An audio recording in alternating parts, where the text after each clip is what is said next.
UNPSC, Explorer 61, Guide to Astronomy, Early Days of Astronomy. In the beginning, the stars were gods. And the only reason why you'd understand them... Oh! You should have died in one hit. The only reason why you try to understand them is for divination or religious reasons. At least that's what the astronomers, scholars, and priests would peddle to kings.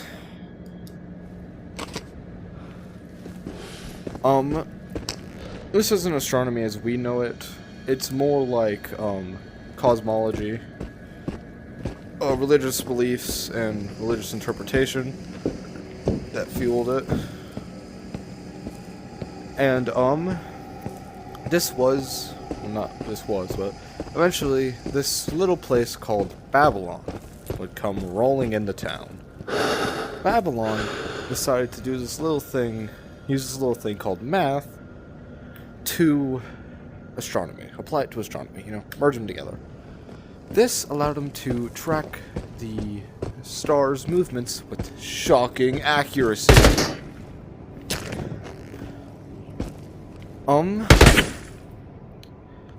Eventually, Babylon would fall, and the Greeks would pick up the torch and start to apply their math of geometry to astronomy. Now, their geometry was more, they believed geometry was tied to the gods.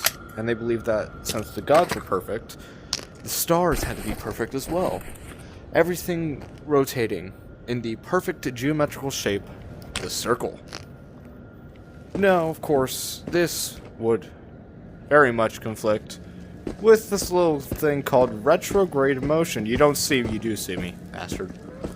Oh, my bad. Retrograde motion. Which, I forget what retrograde motion actually is, though. Now, eventually, there was this guy named, not Diocletian, but it started with a D, who would study the Babylon's work, and realized how shockingly accurate their predictions of the stars were. This all combined into a book called the Astrologist, or Astrologist. I don't remember what it's called. It's Space Almanac. And it took us a minute to disprove this, as it was quite accurate. It pretty much took us until the invention of telescopes in order to see the actual flaws with it. Now, advancing more forward in time, we had into, I believe, we had this guy named Copernicus. Copernicus brought this really neat idea called, what if we aren't the center of the universe? What if the sun is? Now, this isn't revolutionary.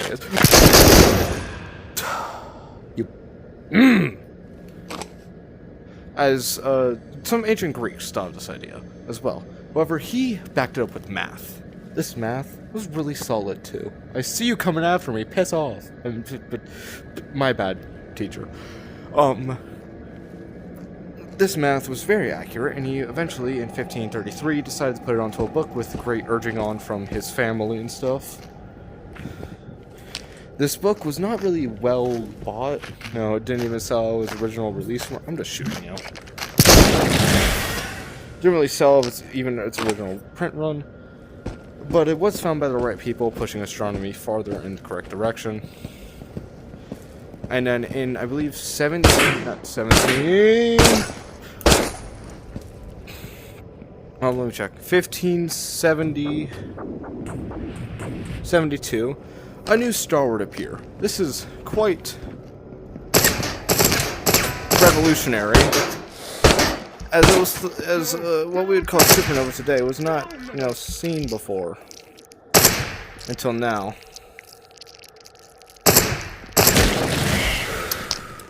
And this guy named like Takio or something like that, he had a golden nose.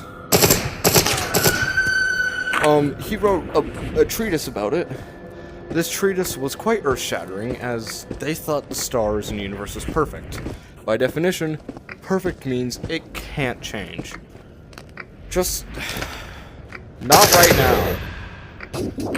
So of course, you know, if it can't change, then how the heck did this star just appear out of nowhere?